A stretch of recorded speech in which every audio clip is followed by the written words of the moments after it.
राधे राधे भाइयों बहनों, मैं तुम्हें एक कहानी सुनाना चाहता हूँ। वह हमारे जीवन के ऊपर से ही बनी हुई है, हम सब के लिए है। दो भाई रहते हैं और उनकी एक बूढ़ी माँ रहती है। तो दोनों भाई फैसले करते हैं कि एक दिन माँ को खाना तुम दोगे, एक दिन मैं दूंगा।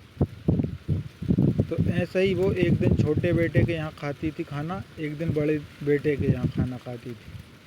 ऐसे वो रोज़ाना उनका चलता रहता था। जब 31 दिन का महीना रहता था तो उस दिन उस माँ को भूखा रहना पड़ता था। एक दिन ऐसा ही हुआ कि कुछ जल्दी में बड़े बेटे को कहीं जाना था। उस दिन उनके घर खाना नहीं बना, तो उनने सोचा चलो अपन पास में ही मंदिर है, वहाँ पे भंडारा हो रहा है, थोड़ी दूर 2-4 किलोमीटर दूर। तो वहीं माँ को छोड़ देंगे और आती बेर वहीं खाना खा लेगी माँ, और आती बेर में माँ को वहाँ से ले आएंगे।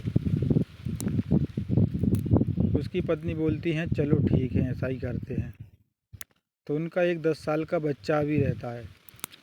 तो जब वो कार में बैठ के अपनी माँ के साथ जा रहे थे तो उनका बच्चा भी साथ जा रहा था। वो ये बातें सब सुन रहा था। तो वो अपने माँ बाप से कहने लगा कि पापा कल जब मैं बड़ा हो जाऊँगा तो मैं मंदिर के पास घर बनाऊँगा। तो उसके पिताजी ने पूछा क्यों बेटा?